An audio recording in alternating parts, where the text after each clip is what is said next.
베드로는 미무나 안진뱅이를 일으킨 후 자신을 바라보는 자들에게 이 일을 왜 놀랍게 여기느냐? 우리 개인의 권능과 경건으로 이 사람을 걷게 한 것처럼 왜 우리를 주목하느냐라고 말했습니다. 그리고 이어지는 말로 베드로는 미문 앞 안진뱅이를 걷게 한 하나님을 소개했습니다. 그런데 여기서 매우 이상한 것은 베드로가 소개하는 하나님입니다. 베드로는 미문 앞 안진뱅이를 일으킨 하나님을 소개하지 않고 죽었던 예수님을 살린 하나님을 소개했습니다.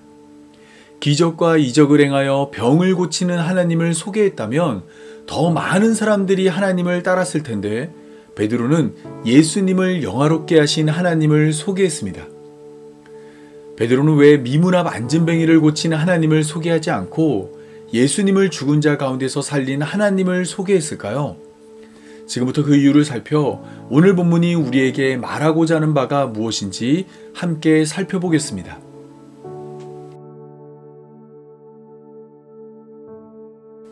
미문 앞 안진뱅이가 일어난 일의 배경은 크게 두 가지로 나타납니다.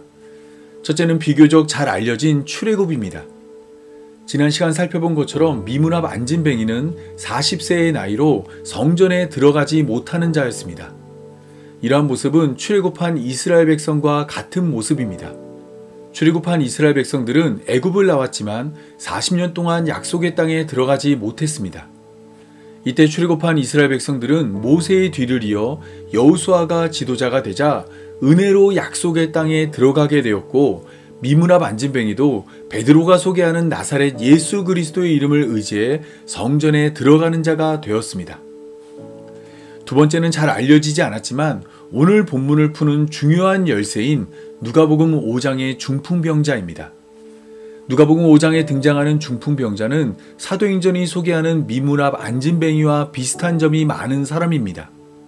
그는 안진뱅이와 같이 걷지 못하는 자였고 미문 앞에 앉은 안진뱅이와 같이 메고 다녔으며 미문 앞 안진뱅이가 성전에 들어가지 못한 것처럼 그도 역시 많은 사람으로 인해 예수님이 계신 집에 들어가지 못했습니다. 고침을 받은 후에는 미문 앞 안진뱅이처럼 중풍병자도 하나님께 영광을 돌렸고 안진뱅이가 일어섰을 때 사람들이 놀란 것처럼 중풍병자가 일어섰을 때도 이를 본 사람들이 놀랐습니다. 미문 앞 안진뱅이와 중풍병자의 모습이 이처럼 비슷하게 전개된 이유는 사도행전을 시작하며 나눈 것처럼 누가복음과 사도행전의 관계 때문입니다. 누가복음과 사도행전은 모두 누가가 기록한 책들로 누가는 누가복음과 사도행전을 포개어지는 형태로 구성하였습니다. 누가복음이 기록한 예수님의 삶을 사도행전의 교회가 나누어 살아가는 모습으로 그려낸 것입니다. 그렇다 보니 누가복음이 소개한 중풍병자의 치유와 사도행전이 소개하는 미문 앞 안진뱅이의 치유는 많이 닮아 있습니다. 예수님이 중풍병자를 고친 것처럼 베드로와 요한이 미문 앞 안진뱅이를 고친 것입니다. 이러한 이해 아래 베드로가 미문 앞 안진뱅이를 고치며 한 말은 들리는 것보다 더 많은 의미를 내포하고 있습니다. 베드로는 미문 앞 안진뱅이에게 나사렛 예수 그리스도의 이름으로 일어나 걸으라 말하였는데 여기서 일어나 걸으라는 말은 예수님이 중풍병자를 고칠 때 등장하는 말입니다. 예수님은 일어나 걸어가라는 말과 내 죄사함을 받았느니라는 말 중 더 쉬운 말로 내 죄사함을 받았느니라는 말을 택해 중풍병자의 병을 고쳤습니다. 여기서 말하는 쉬운 말은 문장의 구조와 문법을 말하지 않습니다. 그런 의미라면 일어나 걸어가라가 훨씬 단순하고 명료하여 내 죄사함을 받았느니라는 말보다 쉬운 말입니다. 예수님이 말씀하신 쉬운 말은 예수님의 의도를 드러내기에 쉬운 말입니다. 예수님은 인자가 땅에서 죄를 사하는 권세가 있는 줄 그들로 알게 하기 위해 중풍병자를 고쳤습니다. 이때 예수님의 의도를 보다 잘 쉽게 드러내는 말은 일어나 걸어가라가 아니라 내 죄사함을 받았느니라입니다. 일어나 걸어가라라고 말할 수도 있었지만 그렇게 되면 보다 어렵게 예수님이 하신 일의 의도가 드러나기에 보다 쉬운 말로 내 죄사함을 받았느니라 라고 말씀하신 것입니다. 따라서 이를 반대로 생각해보면 베드로가 미문 앞 안진뱅이를 향해 나사렛 예수 그리스도의 이름으로 일어나 걸으라 말한 것은 내 죄사함을 받았느니라는 말보다 어려운 말로 그 의도를 살피기 위해서는 눈에 보이는 대로, 귀에 들리는 대로 이해하고 판단해서는 안 됩니다. 일어나 걸으라 말한 것의 의도를 살펴 일어나 걸어간 것의 의미를 찾아야 합니다. 그래야만 본래 베드로와 요한이 안진뱅이의 치유를 통해 말하고자 했던 죄를 사하는 예수님을 깨달을 수 있습니다. 하지만 솔로몬의 행각에 모인 사람들은 베드로와 요한의 말을 눈에 보이는 대로 이해했고 귀에 들리는 대로 판단했습니다. 그 결과 그들은 엉뚱한 것에 마음을 뺏겼습니다. 죄를 사하는 예수님을 바라보지 못한 채 베드로와 요한 그리고 미문 앞 안진뱅이만 주목했습니다. 사람들이 베드로와 요한을 주목한 이유는 간단합니다. 그들도 미문 앞 안진뱅이처럼 베드로와 요한을 통해 놀라운 이적과 기적을 경험하고 싶었기 때문입니다. 탈무드에 나와 있는 랍비 호니의 이야기를 보면 유대인들은 개인의 권능과 경건이 이적과 기적을 일으킨다 생각했습니다. 종교적으로 거룩하고 신실한 자는 하나님과 친밀하기에 하나님으로부터 더 많은 혜택을 받아 그러한 일을 행할 수 있다 믿었습니다. 베드로와 요한은 사람들의 이러한 기대를 받기에 충분한 조건을 갖춘 사람이었습니다.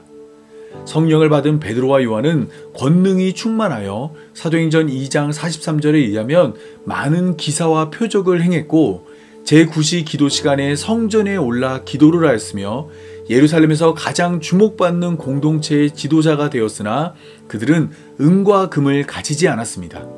겉으로 보나 속으로 보나 거룩과 신실함이 넘쳐났습니다. 하지만 베드로와 요한은 사람들의 이러한 반응을 원하지 않았습니다. 그래서 베드로와 요한은 솔로몬의 행각에 모인 사람들에게 이스라엘 사람들아 이 일을 왜 놀랍게 여기느냐? 우리 개인의 권능과 경건으로 이 사람을 걷게 한 것처럼 왜 우리를 주목하느냐라고 말하였습니다. 베드로와 요한은 미문화 안진뱅이가 일어선 것은 그들의 권능과 경건으로 된 일이 아니라는 것을 분명히 하였습니다. 이러한 생각이 얼마나 확고했던지 베드로와 요한은 성전에 들어간 후 미문 앞 안진뱅이와 헤어지려 했습니다. 미문 앞 안진뱅이가 베드로와 요한을 붙잡지 않았다면 베드로와 요한은 본래 가려던 기도하는 장소로 떠났을 것입니다.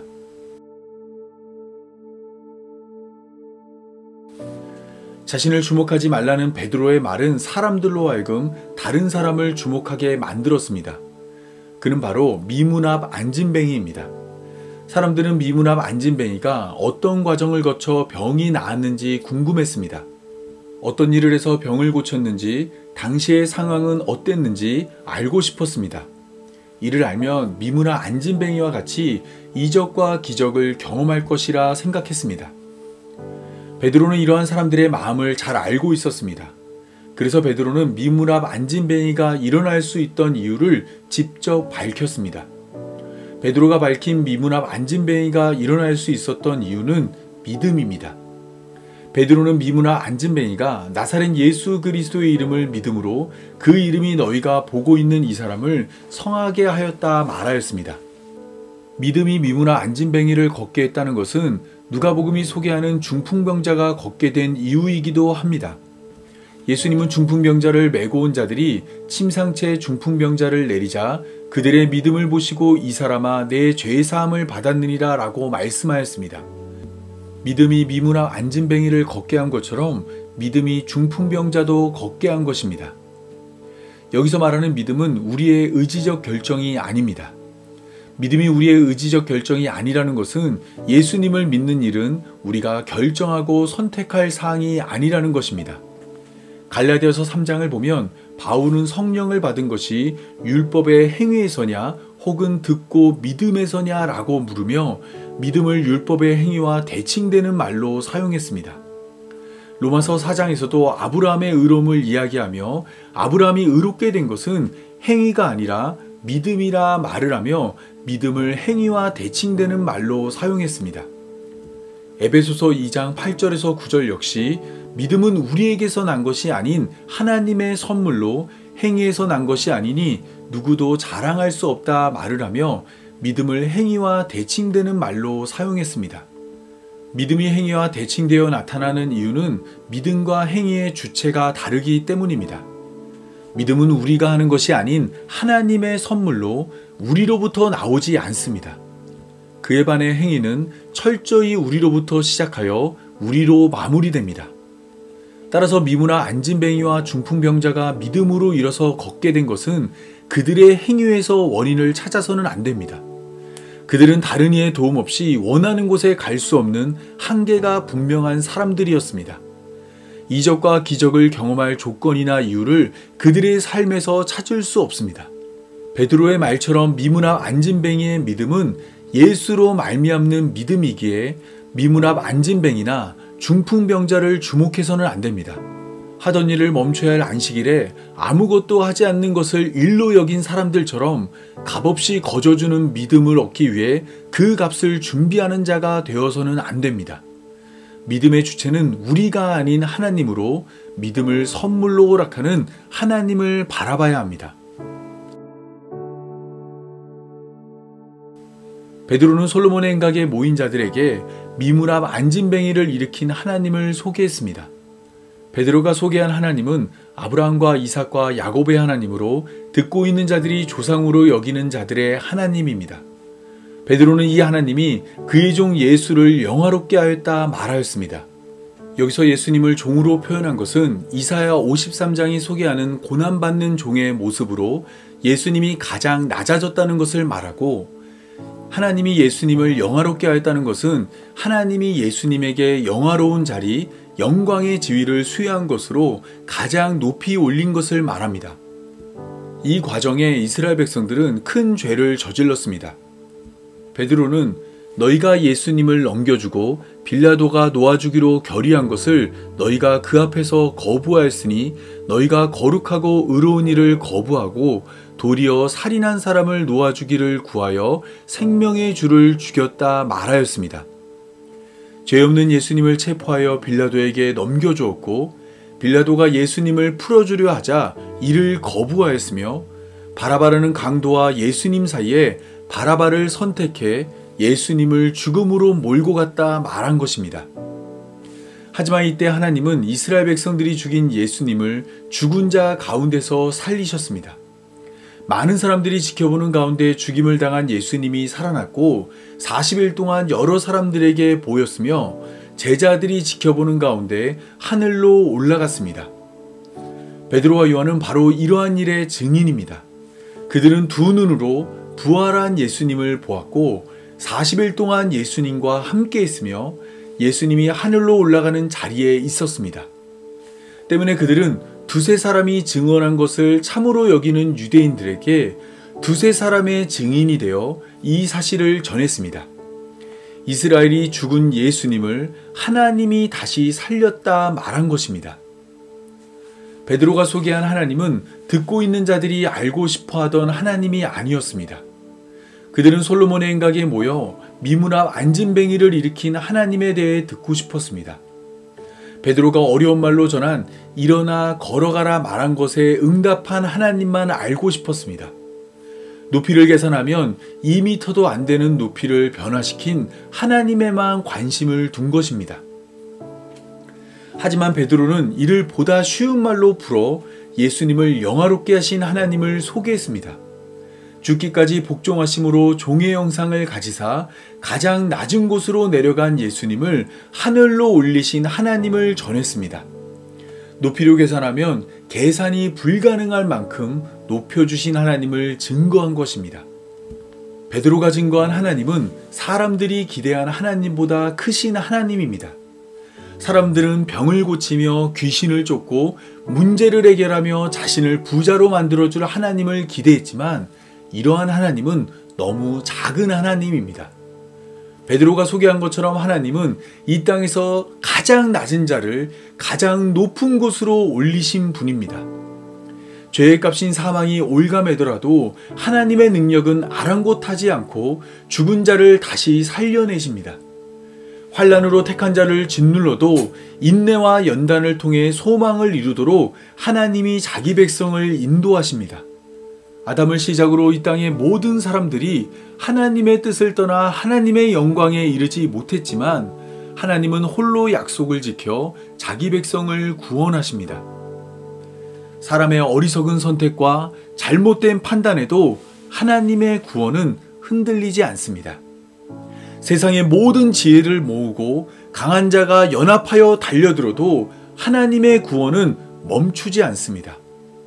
달에 사람을 보내고 유전자를 조작하며 사람보다 뛰어난 알파고를 만들어도 사람이란 존재는 결코 하나님의 구원을 망칠 수 없습니다. 하나님의 어리석음이 사람보다 지혜롭고 하나님의 약하심이 사람보다 강하기 때문입니다. 솔로몬의 행각에 모인 사람들과 같이 교회로 모인 우리는 오늘 어떤 하나님을 믿고 있습니까? 미문화 안진뱅이를 일으킨 하나님입니까? 아니면 그의 종 예수를 하늘 높이 올린 하나님입니까? 우리는 지금 어떤 하나님을 믿고 있습니까?